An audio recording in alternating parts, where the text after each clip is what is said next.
Cat's dead.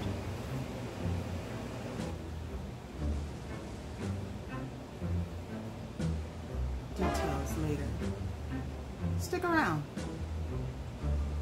You'll find out.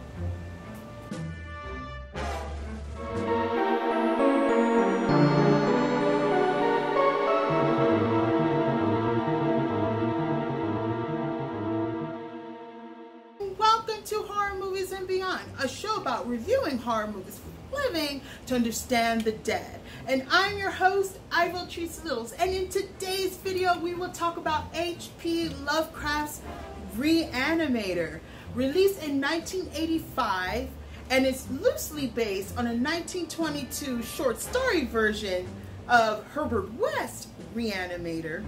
In the short story version, we follow Dr. Herbert West's colleague and friend as he takes us on a journey through the mind and madness of Herbert West.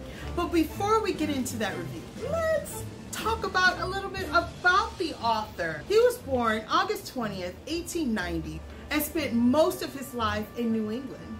He wrote a series of short stories known as weird fiction, but in today's world, we probably would say horror and sci-fi. He grew up with many misfortunes, family health, financial struggles. He was feeling alive. Never really got the recognition that it deserved. I think his style was just different, and people didn't understand it. Sadly, in 1937, he died of cancer, not ever having a chance to see his work get read among the curious and turn into movies. Stuart wanted something different. So when he directed and co-wrote Re-Animator, he wanted to bring something to life, a different type of thing. You know, we've all seen the mummies and vampires, but he wanted to bring something different to the table, more of a Frankenstein feel. And that's where we get into, you know, his quirky, loosely way of Re-Animator. Also teamed up with Empire Pictures, and we've seen many of those films, from Dolls, Trolls, Ghoulies, From Beyond. They gave us that creepy feeling of little creatures and things coming to life that we haven't seen before. So definitely working with Empire Pictures, we were in for a treat. Re-Animator opens at Miskatonic Medical School in Arkham, Massachusetts, where we meet Dr. Herbert West, Daniel Cain, and also Dr. Carl Hill, and also the dean of, you know, they're all just chilling in there, talking and stuff, but Dr. West is not having it. He is talking about all the incompetence that is in that medical school, and he has rubbed so many people the wrong way, but it didn't matter. He was there to prove his theories and to show that he is truly a really astounding doctor. And he didn't care who feelings he was hurt or who pencils he was breaking. He was going to let him know that how he really felt about that school. Later we meet, you know, Megan, which is Daniel's girlfriend. And let me tell you, she is beautiful. She's blonde, she's, you know, she's smart and stuff like that. So it was a nice feel to see such a character like that, and you really grow to love her. What is so interesting about that character, Herbert West, because when we see him in the classroom, we have Dr. Hill talking about his theories and things like that when it comes to, you know, the mind being alive at a certain point, stuff like that. And Herbert West is just sitting in the classroom, and they're like, look at him talking, but he has no idea what he's saying. So to get his attention, he gets one of these pencils, right?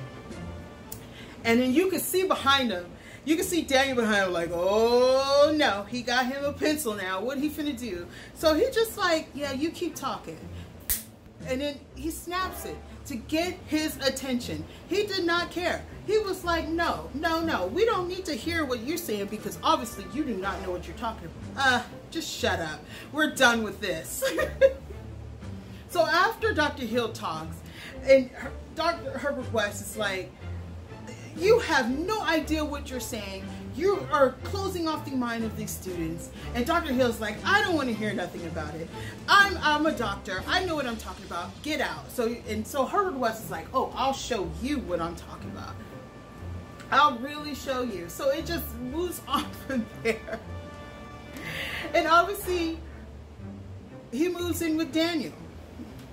Megan and Daniel are like sitting and chilling and things like that. And, you know, she's like, God, he's so weird. But wait, what's even weirder is like, where's Rufus? Where's the cat? He usually jumps around. Where's Rufus? And Daniel's like, he's probably hanging around somewhere. She's like, no, no, no. I think he did something. That's unusual for that cat. He'd usually be around. So they go around looking around for this cat, stuff like that. And they ended up in Wes's, you know, in Wes's bedroom. Which I think is really hilarious how they just, you know, walk on in and say, hey, let's look around. And then they notice like, oh my goodness, the cat is in the fridge. Why is the cat in the fridge? And as they're over there panicking, trying to figure out why the cat is in the fridge, Dr. Herbert West just walks in like, why are you in my room? Like nonchalantly, like, why are you? So there's my cat. He's like, well, the cat was dead and I was going to tell you, but I didn't want to leave a note. This cat's dead. Details later. Like, what kind of person is that? So they're just like, okay, that's pretty strange. It's time to go. It's time to do. It's like, I'm out of here. And you know, later that night, freaking cat is screaming. So he went to go look around. He's like, West, are you up? West, where are you? And so he's like, what is that noise? So he goes to the basement. And it's like quiet for a second there. And then all of a sudden you're seeing Dr. Herbert West with this cat on his back. He's like screaming, oh my God, screaming, screaming, screaming. And they finally get this cat off of him. They kill the cat again. And he's like, hey man, did you see that cat? It was alive. I swear it was. He was like, yeah, it was alive. But now you could say he's dead, right? For sure, he's dead, right? He's like, yeah. He's like, well, let me show you something. He inject the cat with the reagent and it's like nothing happens, but then something's happening. The cat wakes up screaming in terror and Daniel's like, what the hell is going on? And the cat came alive. So you know what he does? He goes straight to the dean and say, hey man, I'm trying to tell you, Herbert West got something going and he brought this cat. I wouldn't believe it if I didn't see it. The dean is like, get your ass out of here with that stuff. He's like, you know what? Get West out of here. We don't have nothing to do with it. We're done with this conversation. Dad's like, no, you got to believe me. Dad, the dean is like, out, out, out. It's like, okay, I'll show him. So he's like, I need fresh bodies. Like, fresh bodies? Daniel's like, what the hell are you talking about, fresh bodies? So they go to the morgue and he's saying all these bodies. No, check this body, checking this body. No, it has to be like this. No, this one's just died. So he finally like chooses a body and Daniel is just sitting there like, what did I get myself into? He is like, oh my goodness, what am I supposed to do? But it didn't matter at this point because Herbert West was like, man, stop freaking out. I got something going and I want to show them. The dean is like, they're not even supposed to be on this campus. He finds out supposed to be on the campus. He's just like, no way, man. This is not supposed to happen. What? This is not supposed to happen. So Megan, of course, is there with her father and she's like, Dad, I love him. And it's like, you sit down and stay there. And so he goes in there and all of a sudden he gets attacked. He's getting beat down and they're trying to stop him. But for some reason, when you're dead and come back to life, you have strength like unbelievable. The dad dies. It's like, oh no, what are we going to do? What are we going to do? Megan is probably outside. We're messed up, man. What are we supposed to do? Well, Herbert has a solution. He's like, dude, I got you. I'm about to bring him back to life because he's fresh. Daniel's like, what? So they bring the dad alive. He's just like, he don't know what's going on. And then he becomes a madman and starts attacking him. And at that point, as he's attacking him, guess who comes walking in the door? Megan and sees her dad just like, and she's like, oh my God, Daddy, stop!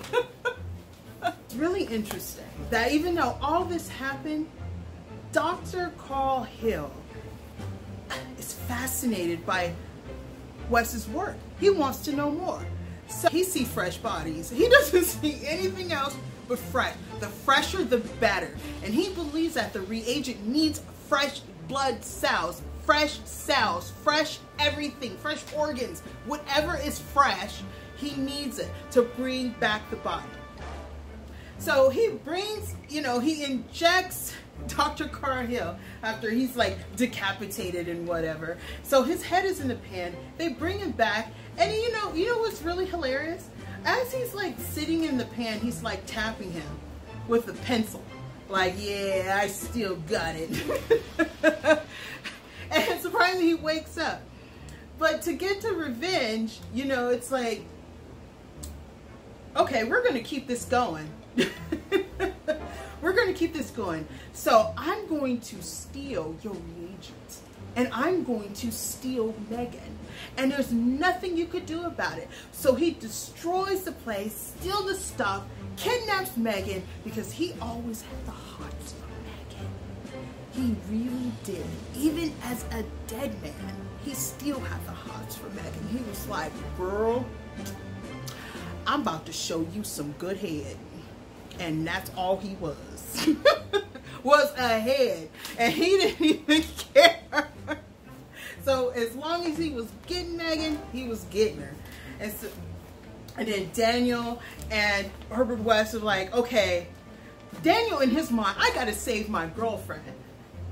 West is like, I gotta save my life's work. Priorities, man. My goodness, she is like out. She doesn't know what is going on until she wakes up and realizes that that head has plans for her, and it's very unpleasant. So she's like in complete shock and terrorized by this headman. Herbert West and Daniel come to save her, but West decides to distract the head. I'm gonna call him the head. Decides to distract him, Dr. Hill. It's like, okay, all right, I'm gonna distract this guy. And of course, out of the blue, it's like, I'm gonna destroy you. Why do villains do that? That's another thing. It's like, if you're on the verge of killing somebody, why do you have to give them a long speech? So by the time everybody's then got away and planned and did whatever they needed to do, Herbert West is like, I got something for him. He went in there with 2 syringes blazing and just started like, just everybody, he just like overly doing, trying to shock. And then, it just got weirder and weirder and weirder and weirder. But that is why Re-Animator is amazingly awesome, because it takes something so simple and turn it into just like pure comedy, pure gold, pure horror, pure fun. Every character brings something to the table when it comes to Re-Animator. Every single character does. And that's what makes it so amazingly awesome. Jeffrey Combs made Herbert West. And it wouldn't be Herbert West without Jeffrey Combs. The sassy, the arrogant, everything that came to play made Herbert West one of the most iconic horror anti-villains ever. I mean, you grew to understand and love Herbert West. You understood why he was like that. He had to prove it worked. And if he proved that he worked and it worked properly, it would definitely, open doors for so many other things. Let me tell you, it gave us an idea of bringing something to life. Regardless of how it becomes, it does come to life. And I think that what makes this so interesting, is so fun. is that some people become their work and their work become them. And there's so many messages within Re-Animator. And something as simple as green and glowing can definitely take us to another dimension in our lives, in our work. And I think Re-Animator really showed us that being creative and being and push for the best. Herbert West was pushing for the best. He wanted the best. And it didn't matter what it cost. He was obsessed with something that could probably change the world, good or bad. Ivotres? It's me, Barbara. I know you're in there. Please open the door. Dr. Herbert West showed us that anything is possible. Look, I know this seems kind of weird and you don't even know me, but you have to believe me. That stuff is dangerous. Ivotres, please! You don't know what it's capable of!